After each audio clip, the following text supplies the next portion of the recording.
اور رہی بات اولیاء کاملین کے مزارات پر جا کر دعا کرنا، یہ قرآن سے ہم اخذ کرتے ہیں کہ سیدنا زکریا علیہ السلام اللہ کے نبی ہیں. پتہ ہے بیت المقدس کے امام قرآن میں ہے 3 پارے میں سورہ آل عمران، آپ پڑھ کر کے دیکھنا. ان کو اولاد نہیں تھی، 90 سال کی قریب عمر ہو گئی تھی.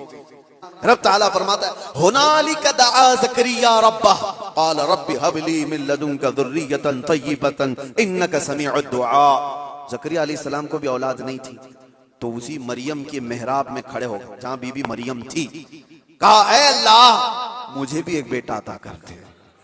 ہنالک دعا زکریا ربہ، یہ قرآن کی آیت ہے.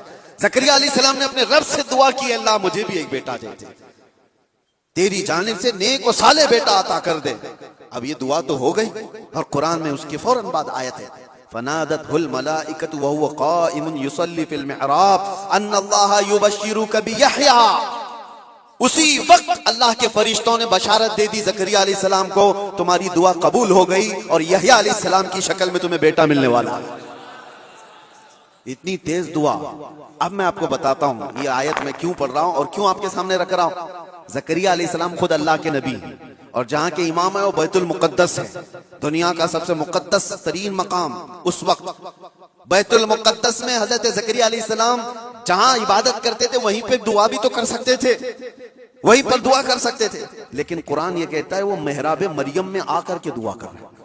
محراب مریم میں جہاں بی بی مریم بیٹھی وہاں دعا کر رہے ہیں. اس سے پتہ یہ چلتا ہے کہ اللہ کے صالح بندے جہاں ہوتے ہیں وہاں سے دعائیں قبول ہوتی ہیں.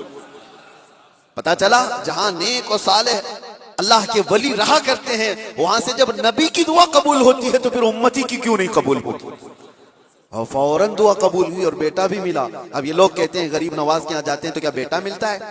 بیٹی ملتی ہے. اولاد مانگنے جاتے ہیں، ظالمو تمہیں پتہ نہیں زکریا علیہ السلام بی بی مریم کے پاس کھڑے ہو کر بیٹا مانگے تھے تو بیٹا نبی کی شکل میں ملا تھا. ہاں یہ نہیں ہے کہ وہ بی بی مریم سے مانگ رہے تھے، وہ اللہ سے مانگ رہے تھے، لیکن جگہ کون سی ہے؟ جگہ کا بھی اثر ہوتا ہے. بلا تمثیل میں آپ سے کہہ رہا ہوں کہ ہم پتہ نہیں کیسے کیسے گناہوں میں مبتلا ہیں. یہاں سے نکل کر کے ہم ان پاک ستھری جگہوں میں جاتے ہیں جہاں اللہ کے ولی آرام فرما، اور اس جگہ پر کھڑے ہو کر ہم اللہ ہی سے دعا کرتے ہیں، اور پاکیزہ مقام کی برکت سے اللہ دعائیں قبول کرتا ہے. یہ سنیوں کا عقیدہ میں بتا رہا ہوں.